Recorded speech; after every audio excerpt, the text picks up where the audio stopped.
One day I decided to make Huntress's Twisted Masquerade Mask from Dead by Daylight, so off I went. This is only the second prop I've ever made, and it was a hell of a job, primarily because of not realizing I'd have to paint little details, problems with the print, and more. Here's how I made it. So I printed it in two halves because printing it in one go would have taken about 20 hours or something. Seemed to turn out generally okay. Layer lines way I'd expect them. I could have always printed this in a smaller layer height, but then it would have taken about double the time. Just wasn't worth it. I'm gonna sand it anyway. I'd rather it be there than on all the main details on the actual front of the mask. Some bits around the ear, of course, also had some layer lines. Luckily, they're not too obvious, so they didn't matter too badly. Details overall came out all right, just about enough for me to be able to see what I'm doing when I'm painting them, because I can't do it freehand. And then weirdly at the end of the print, it decided to just leave these jaggedy little bits on the top. Don't know what that was about, but whatever, gonna get sanded anyway. And then there was this big problem where I think part of it came off the print bed, got misaligned. It could have gone very, very badly. I'm very glad it didn't. It would have been a bit of a job trying to fix this. And I'll talk about what I did in just a minute. A lot of stringing because, well, the heat when I did this was quite warm, so. But it's okay, because it's gonna get sanded anyway. Use 320 grit, I'm pretty sure. Just knock off all those really sticky outy bits that just need to go. General cleanup, but of course trying to get as much of the layer lines as I can, especially where they're really, really obvious, like around the back of the ear, on the teeth, either side of the nose. And then I went for the classic Bondo and acetone mix to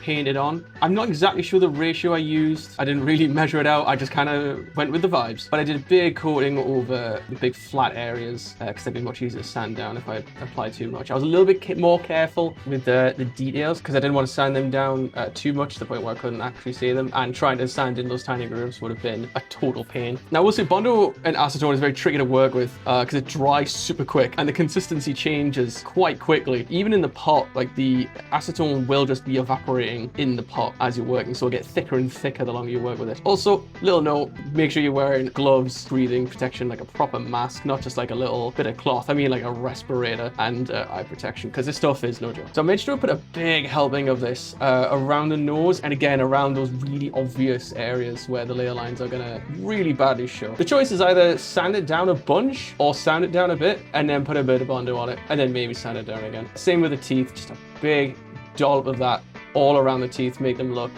nice and smooth, or at least as smooth as I could try and get. I went for a slightly thinner mix when I was doing the details, just so it'll at least go into the layer lines around the details and a little bit on the details themselves. I didn't want to make the details too shallow, because if I really, really slapped a lot of this on, it would be totally smooth and I wouldn't be able to see exactly where the details are. It'd be much harder to paint those in, because it's handy to have the brush actually follow the grooves of the details when I'm painting either the gold detail or the black surface. And I made sure to also try and thin it out just a little bit. It looked like it was a bit too thick. I got a little bit of extra acetone in there just to try and reactivate. So I smear it around again, kind of remove some of it, move it somewhere else, and also just smooth down any rough parts. Like if it started to harden and I'm brushing it, it might go crumbly.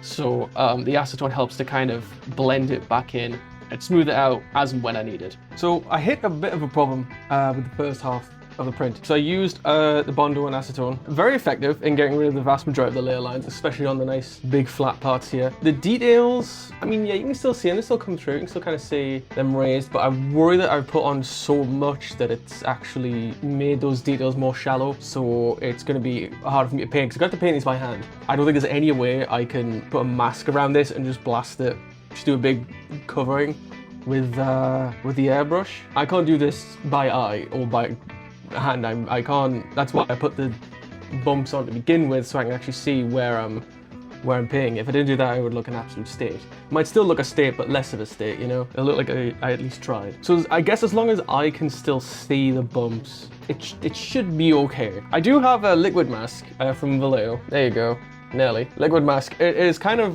what it says. You brush it to an area that you want to mask, and then you paint over it, and then you peel it off. It's a little finicky to work with. I've only used it a little bit. It might be able to sit in like in this little loop there, and then I can paint the yellow over it, but it's gonna look, I worry it's gonna look jaggedy. It's gonna have jagged edges. It's not gonna be perfectly smooth edges. It's gonna look jagged. So you'll see there's different sort of shades here. You've got quite light red and then a dark red here. That's because this is where it's thick. The Bondo's really thick here, and this is where I've had to thin it out. But other than that, I mean, in some spots, like again, in these nice smooth areas where there's nothing much going on, the layer lines are gone. With enough layers of paint, I think it'll help smooth it out. I'm not going for a completely glossy look because it's not. The in-game model isn't glossy. It's looks smooth, but it's by no means super rough or shiny. So if I can get this kind of finish, that kind of midway between matte and gloss, I'll be happy. So what I did here as well, this is just where I've put on just a quick coat of primer just to see how it looks in terms of the details can come through against the how much Bondo I put on. And overall, yeah, it kind of does. I mean, again, I think that's probably enough for me to be able to see what I'm doing when I come to paint it. Not 100% perfect, but I don't know what else I could have done there. And then down on the nose, because it's much finer detail on the nose, I did the same there, put some primer on, and then I also put some black paint on it, which is why it looks a little more shiny, because it's like a gloss paint. And again, you can just about see the details pretty well. Stop looking at me. Just about. You can just about see the detail there. Again, it's more, I say you can't, it's more for me, for painting it. You'll be able to see the detail in the color, because obviously this is going to be either gold or yellow. I'm not sure what color yet. I think gold might look a bit much. And also the closest gold I have is normal gold was sold out at my usual shop. They only had arcane gold, which is kind of more of a, it's got more of a browny kind of tint than actual yellow gold, you know. I might have to buy some more, I don't know, I might just stick to yellow. I'll have to look at the model again. I can't remember if it's like shiny gold or it's just more of a metallic yellow. I'll have to double check. Yeah, overall, for like the really bad parts along, I don't know what you call that, like the, when I said the cheek, not the cheek, but along this part was really bad for like the layer lines, because obviously it printed like this, and it's such a shallow curve, it's going to have a lot of like really obvious layer lines, kind of like what you can see in the ear there, where you could have actually, turn this light on. Yeah, like in there, you can kind of see like little circles there. That's kind of what it looked like. Overall, I'm happy with how the Bondo and acetone performed. Normally Bondo, it's quite a thick paste that you just kind of smear on a massive gap or seam and then sand it off if you need to. So this issue here, I thought this was going to be the worst of my problems. Now what happened there is that essentially when these initial layers cooled, obviously when something cools it shrinks. And what essentially happened was this part came off the print bed by about 1 millimeter or so. This part remained on the print bed because it had so many supports around it that it was holding this entire bit in place. So it was really hard for it to just come off the bed. This bit didn't. This was only stuck to the bed from here to there and nothing else. So what's happened there is that when it's come off the bed, it's actually bent and gotten misaligned from the print bed. When it came off the bed, it kind of went like that. No, is that right? Like that. Like this whole section just bent up a little bit as it came up, and then it's tried to print on that anyway. Like this could have gone really wrong. This could have been a failed print. Like this could have just moved off so much that it's just printing on nothing, and then it's all fucked. And that would have been maybe, I don't say halfway through, but again, this is a 7-hour print for one half. That would have been at like hour 3, maybe hour 4. I don't know. But either way, it would have been pretty bad. And that's why I keep my printer right next to my desk, so I can always keep an eye on it. So I thought that was going to be the worst of my troubles with this whole print after seeing this happen. That is just a matter of sanding, like really, like maybe even getting the Dremel out and just cutting all this material down, filling it in with Bondo. And same for the back. Looking at the back, obviously it doesn't look too pretty either, but it's only the back. But I would want to smooth this part out because that just doesn't look good. So again, I would have to probably shave down this whole area. So yeah, that would be a bit of a pain in the fucking ass. Fortunately, it didn't go all the way around. It only went to about just past the ear here. You can see it in the light there. There, you can kind of see it there.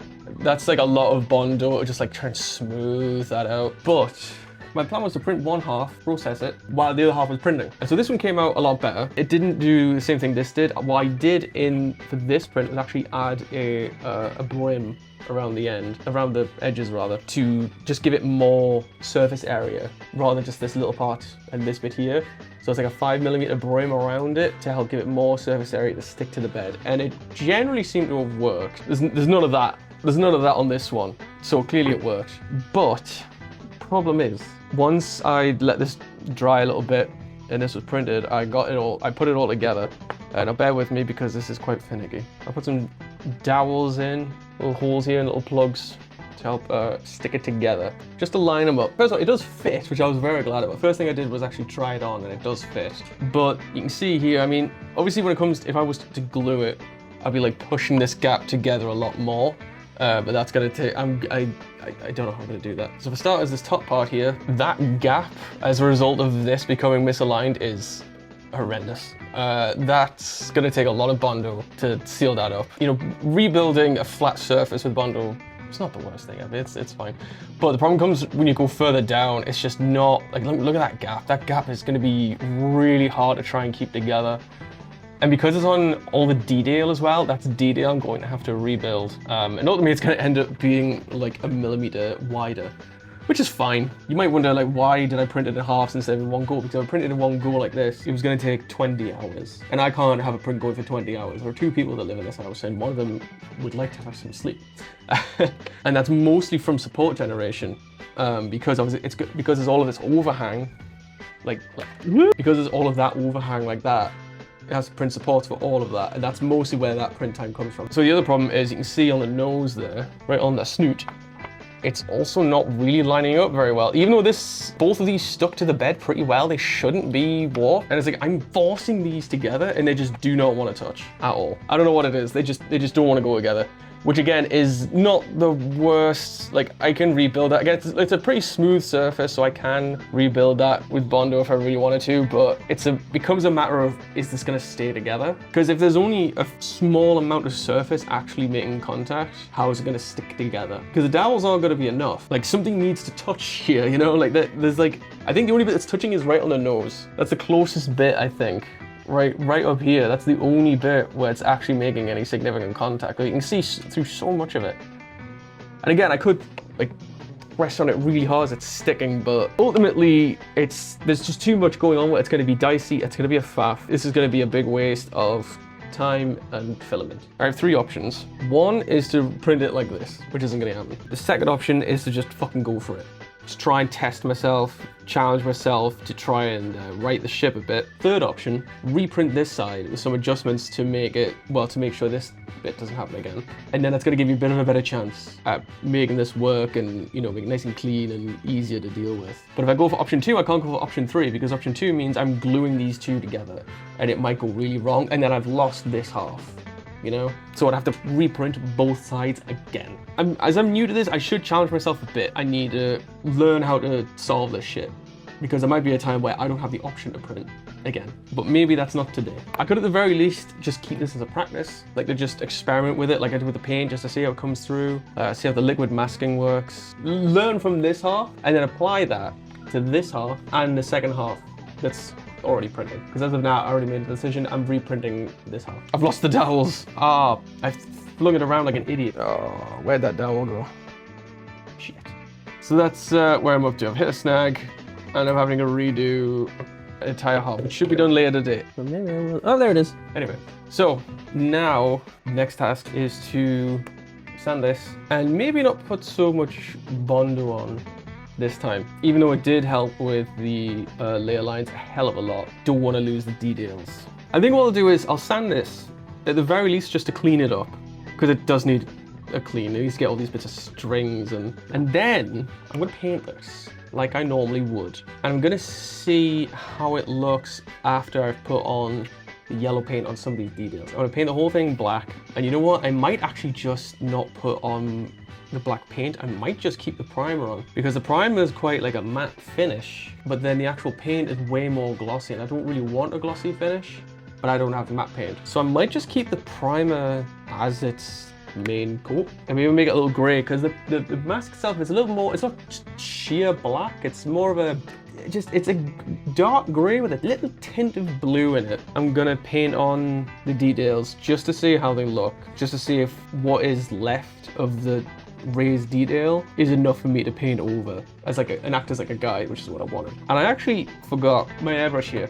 Airbrushes are generally for quite they're good for precision work, which I've never done with this because I'm not a precise person. So I might even try painting with this and just seeing if I can do it by hand, just airbrush it by eye, see if I can't get those details in. And especially because painting with these paints, Play-Doh Colorworks paints was my yellow. Fully recommend, brilliant colors.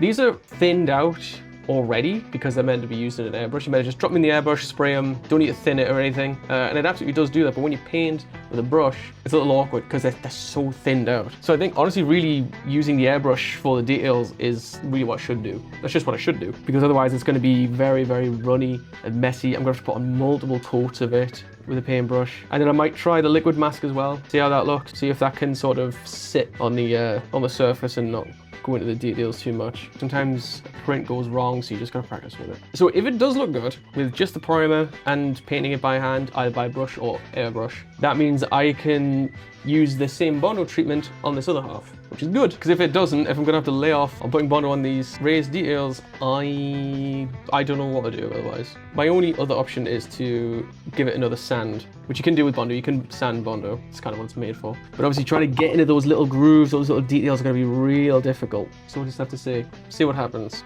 So here's the final print. This is the original second half and the new first half. Overall, looking fine. That seam is so obvious. It seems that despite my best efforts, the print was still warping. It would cool down, shrink, and then bend off the plate even a little bit. It printed basically symmetrically. There was no major faults. One side was identical to the other, total mirror image, which was perfect, except the warping was also a perfect mirror image. You can see that on the nose is also warped, almost by exactly the same degree. I think what happened was that around the bridge of the nose, I think that was the only part that actually stuck properly to the bed for the whole print, and the rest of it just bent up around it, if that makes sense. So the nose came up and the other side came up, but I guess at least they're symmetrical. That's something, I suppose. And sure enough, it was a problem trying to glue this together. The bridge of the nose is the only part that made any contact, aside from the dowels as well. So I glued the dowels in, glued it where the dowels were. That was probably the best point of contact. Tried to really force this part together as much as I could. And also, tragedy, they weren't aligned properly. One half was just a little off by like 1/2 millimeter, which was a huge shame. Even the most aligned part still had a massive seam, which is to be expected, in fairness. It's better that that looked like how the nose does. At least it was actually together. So this is the test I did for painting. I went through a couple of options. I tried using the airbrush to try and paint the details, didn't really work. I tried using just a normal brush, didn't really work. Tried using liquid mask, didn't work. Tried using normal masking, like the tape, didn't work either. You can see those big scratches there from when I was cutting around the tape. So even if it did work, I was gonna left with those big scratches, which I'm gonna have to somehow hide. Although, either way, it would have taken forever. So I instead elected to just do big strokes with the brush in gold over the details and then paint around them with the black primer, because you can see there I tried doing the opposite of painting the details on, and it's all over the place. It's quite messy. So I thought it's much easier painting the larger, I guess, negative space than the small bits and sort of round off those curves from the outside rather than trying to draw a perfect curve. So after some sanding, I didn't record that because sanding is boring as sin. I got some Bondo, as you do, dumped a ton of it all the way down the seam. And I'm just applying a bit more around the nose there, really trying to force it into the crack as much as I can, and then on top so I can smooth it over to try and hide the seam as best as I can. It was tricky doing it on the bridge of the nose because there's so much detail there, and trying to sand it out to try and show that detail would have been really tricky. The only other option would be to use the acetone and to try and thin it out, but then I would have just ended up removing the Bondo from that seam, and then you can see the seam again. So I just kind of had to do what I was able to. So I made sure to get a good amount on there. That big seam at the top, that huge gap, that massive gap, fill it in, try and get it to match the shape of the top part of the mask there as best as I could, try and hide the seam. And not that it mattered too much, it wasn't the, the central point of it, but it was still, the biggest seam to fill. And then I put some on the inside as well, just to kind of help support it, because again, the gluing it together was an issue. There wasn't a lot of contact all the way down the seam. I wouldn't use it to stick something together, but it'll at least help a bit. It's something that's in there and it hardens. It'll do something. I didn't treat the inside at all, just thought, I might as well put it in there just for a little bit extra support. So then I'm trying to just put as much Bondo as required to fill in that seam on the bridge, but also trying to not have so much that you can't actually see the details. If I was able to paint it freehand, this wouldn't be a problem. I would have printed it smooth and just painted by hand, but I am not that talented, I'm afraid. So I'm just trying to smooth it out as well, to get in the seam and to sort of smooth out the seam, and also just to try and level out the misalignment between the two halves. halves, but I would have to ultimately just sand those as best I can. Again, without getting rid of too much of the Bondo or the detail. So after I've let the Bondo dry, which doesn't take long, after it's settled, start sanding with, I can 320 grit, I believe it was. Not too coarse, because otherwise the Bondo will just rip straight off and I'll end up scratching the absolute life out of the print. So it's sort of a moderately fine paper will do the job. Bondo comes off pretty well. It's tough. It comes off really easily when you sand. It's very easy to sand, which is kind of the point. So just smoothing it out, because it is lumpy when it's its natural form as a paste. It is so lumpy and it dries very quickly. So it's hard to get a perfectly smooth finish just by using, you know, your fingers or whatever tool you have. Chances are you're gonna want to sand it. So just lopping off as much of the big chunks of it as I can. And again, I think later on I tried to sand down the right side to kind of help the alignment of the seam look just a little better. So the nose was easily the easiest part. Nice flat surface. Well,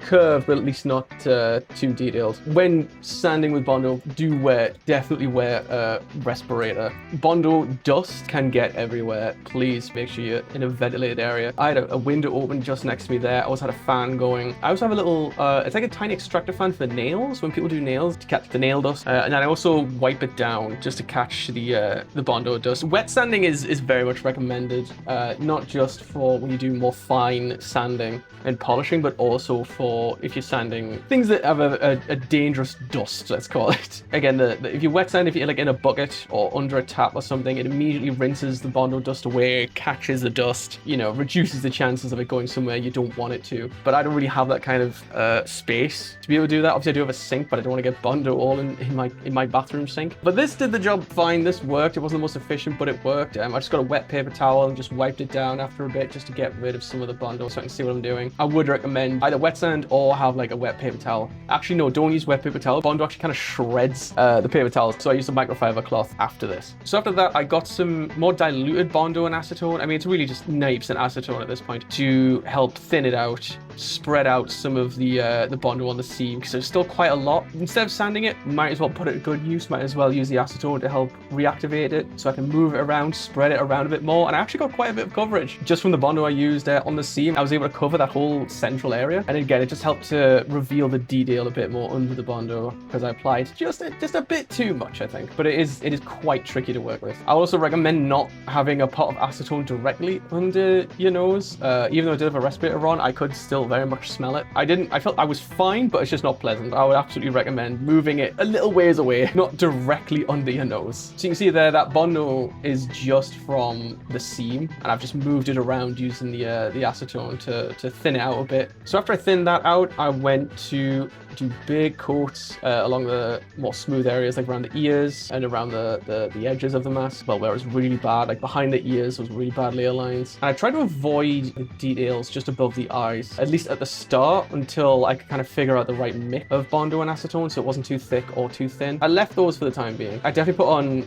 too thick a mixture of Bondo and acetone compared to the first go. The first go looks way smoother on the ears and on the sides, whereas, you know, looking at this after putting all this layer of Bondo on, it was far too thick. There were lots of big chunks, uneven areas. So I would absolutely recommend measuring out how much Bondo and acetone you mix it together just as a reference. Like I did with the first half, put another healthy dose around the teeth there. I wasn't too bothered about it being much thicker around there because it's much easier to sand down, and it's, you know, it's a lot smaller. I'm not trying to retain a detail, I'm just trying to retain a general shape. And again, just around the edges, nice flat smooth surfaces, I really just smacked it on. So after I had the Bondo thinned out, I went ahead with brushing just black primer from Vallejo. A mixture of Vallejo black primer and light ghost grey, both by Vallejo. It was a mixture of mostly black with a little bit of white. Again, didn't measure them because I'm an idiot, but I just wanted at the very least not a total black shade, because it isn't quite black. It's more of a, as I described, it's more of a, got a bit of a bluey kind of grey tint to it. So just give that a good covering so you couldn't see any more of the Bondo. Only did some of the back because I don't really need to do the inside. Did around the inside of the eyes as well. So it's been a few days. It's 4 days. Last clip you would have seen was me painting the current mask with primer. And this is where I'm at the minute. I had a bit of a crash out last night. Basically, so yeah, I got all painted black. Try to use the primer to sort of fill in any extra layer lines. So anywhere where the Bondo hadn't quite settled in or that I'd thinned it out. So you might be able to see Right about there. Oh my god, let me get the... I have a fucking horrid migraine, so this light in my face is not helping. Fucking hell. Right, so you might see right there, you can still see some... Come on, man. Some layer lines right there still. General sort of streaky marks from when I've brushed the Bondo with the, and thinned it out, especially on the center part here. You can see there's big streaks there going up. That's not layer lines. Well, it might be both, but it's partially the Bondo being pushed in those streaks. I also try to use the primer on the seam in the middle. The seam is still very visible despite how much, like especially right there. That's a really tricky spot because I can't put on too much Bondo or too much primer because then I've got to sand it down to keep the detail. But obviously that's absolutely fucking tiny. It's I mean, look at that, smaller than my fingernail. So trying to sand that out was a nightmare. It's still pretty present here, which is a shame. Up there, it looks okay. Up here, it's almost invisible. I think up there, it looks really good as well. Yeah, it's like right in that spot right there, it looks perfect. And then it immediately goes back to being totally visible. So yeah, I'm not sure what I can really do about that. I was worried about sanding it so much that I'd lose the detail, so I wouldn't be able to paint it. But at least I think I should be able to get away with putting, again, like what I was trying with the primer, to like put big splodges on areas that need filling in. I could try that with the gold paint. It's a bit harder with something like this area. That's the blue. That paint is it's very thin because it's meant to be used straight out of the bottle in an airbrush. So it's going to come out very thin and it won't be able to splodge. It's going to be very watered down. So trying to fill that in, I did my best doing it with the primer. If I keep trying and trying, I'm just going to go crazy. So I'm just going to leave it as is, I think. It's a shame because this is the part that connected the best, like the two halves together. And yet it has like the most obvious seam. But at the very least, like on the nose, it was way easier to try and sand it down and hide that. Like you really can only just see it at the right angle on the nose there. So yeah, I just caked that with Bondo, give it a nice sanding down. It turned out really good. There again, a little trickier to try and sand along the teeth. Wasn't so bad. So yeah, I kept going up with primer, hoping to fill in some of the lines a bit. And it ended up making things a little worse. I tried sanding it down, which was a faff, and then some of the paint was peeling off because I didn't leave the paint to dry long enough. It was dry, but just not dry enough where, you know, if I put masking tape on it or sanded it, it wouldn't just slowly break away. It would actually peel off. And that's what happened in the center part here. I tried to mask around this blue section here, and you might be able to see right there, it's like a little crack sort of shape right there. There's like a little gap there. Because when I tried to mask it with tape, I thought, this is gonna work. Forget it, and I peeled it off and the paint just peeled off. So I had to paint it over again, but of course it's now uneven.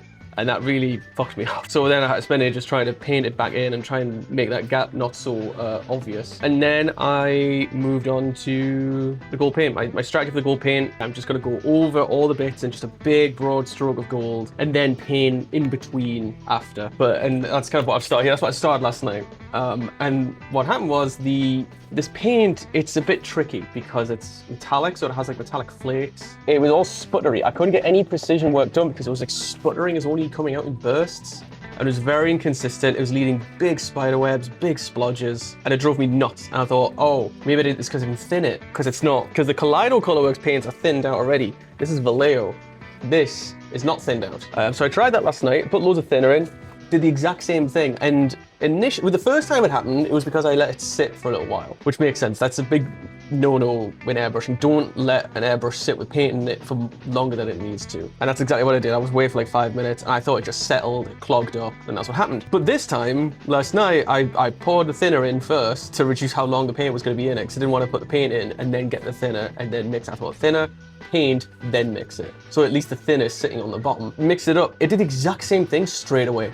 It was working in like bursts. I couldn't get any kind of consistent flowing, and that can get so bad where it leaves big messy splodges that are gonna show unless you sand it down again. And I just got totally fucked off by it, and then I just left it because it was like midnight. And I've looked up tips on how to reduce that, and honestly, I don't know. It said just to work fast, keep stirring up paint in the pot so the flakes don't settle. So I've got to be really fucking careful, basically. I could always just use a brush, but I think it's gonna lead to really uneven strokes going around it. Like you could see like the direction of the brush stroke, you know. I'd much rather have that nice even coverage with an airbrush, and also it'll be quicker and less likely to be all messy. Well, hopefully. So I'm gonna crack on with that, and then it's just down to painting the gaps, and then it's basically done. I was meant to get this done on Thursday, the 25th, when the anniversary was coming out, but yeah, lots of problems, lots of issues. But it's been, I could get it, if I can get it done by tomorrow for definite, I'm happy with that, because then it means I've only took a week from printing to finish it. And then all I need to do as well is actually find some elastic straps. Let's go in here. I just cut these out.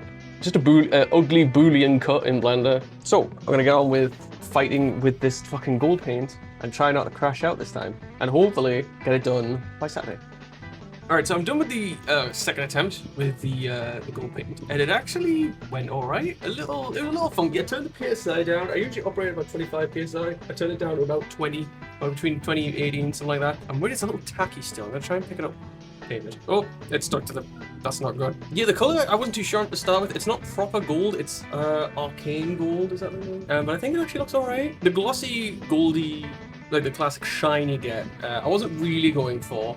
Because to get a gloss is quite hard. That requires a lot of sanding or using a gloss black. The shine is good. You know what I mean? It's still all right. But yeah, I got a nice even coat over all the bits. Didn't want to cover the whole thing, just the parts that really needed it. That's pretty much more or less the color I wanted. I wasn't too fussed about getting it too accurate. After that, I just sprayed all the areas in gold that would be gold. Did a spraying of the blue on the bridge there, which I would have to then repaint the gold on and the black, and then also paint into the details, which was a hell of a task. I didn't record that part because, again, it was just too stressful, far too stressful. This was kind of tricky because even though the primer is thicker, it was still leaving little streaks. And I think it was just because the paint was just running off the brush very easily. You can kind of see on that bit I just did there, still the gold is still showing through just a little bit. But I went over it again and again just a few times just to really fill it in a bit more. You can see there when it's just a little bit streaky, I was still able to leave just very, very slight, gentle lines, almost as like a guide or a starting point where I could go over it again and again. I'd rather be that than have like a big splodge of paint spilling over the gaps. So when it was streaky like that, it was kind of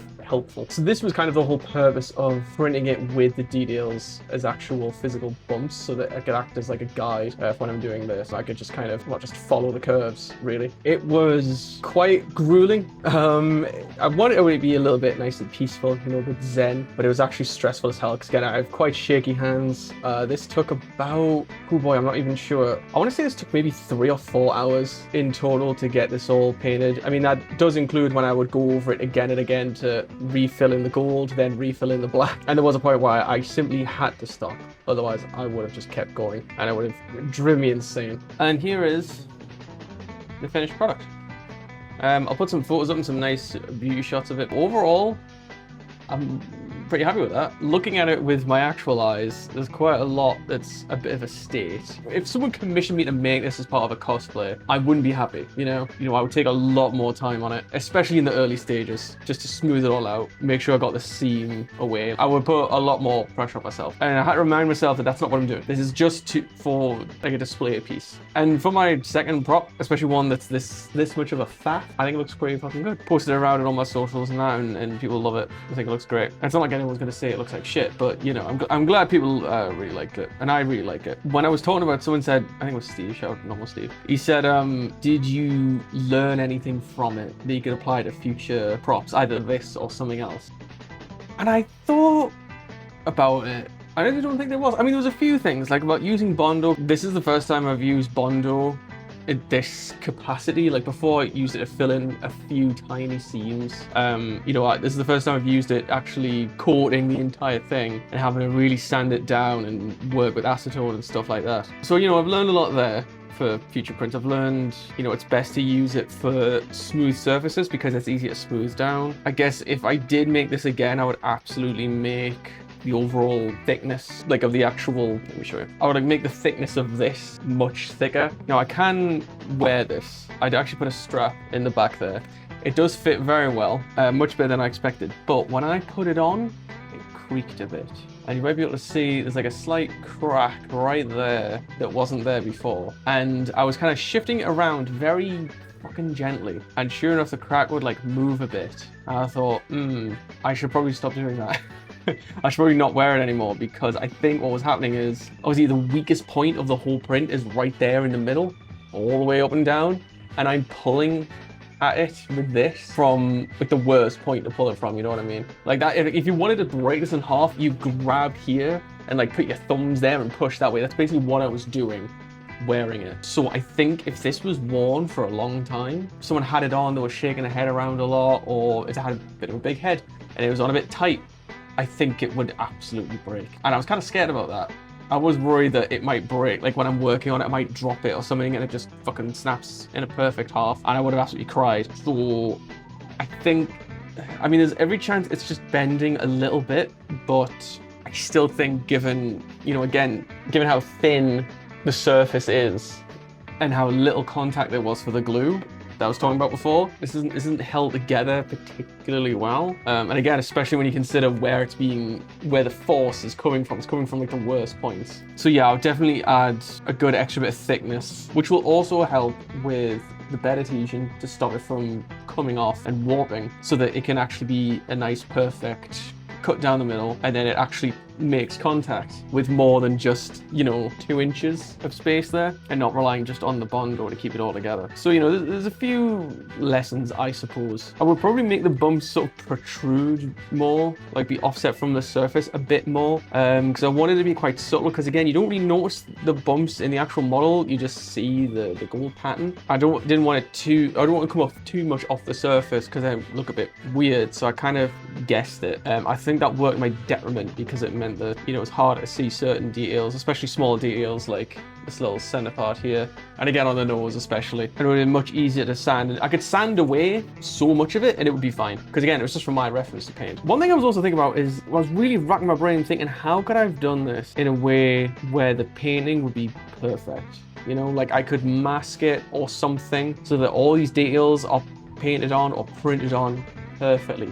I genuinely have no idea. The best thing I can think of is if I printed it in color as is. And I tend to avoid that because, for one thing, I've only got one holder for my filament reels, and I don't really have space for like the multiple reel holders. And another thing is, it would add so much time to the print.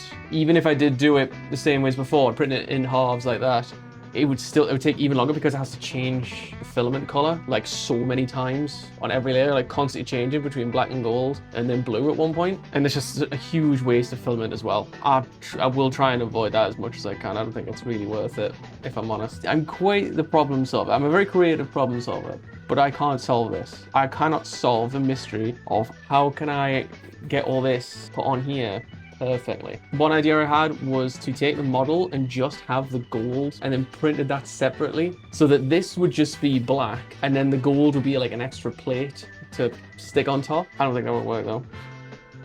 Nah. I suppose the only other option is to use acrylic marker pens, because I suppose they're pretty good for like precision work, better than paint and a brush and a very unsteady hand. I think I would have gotten away with some much better details, and it would be much easier to, you know, swap between paints. Like if I'm drawing on the gold and I go, oh, I went over it, just swap to the black, draw it, just like that, you know? Much easier to work with than like a brush with bristles that flick around and paint that flows, you know? So maybe I'll invest in those for things like this. Overall, I'm chuffed.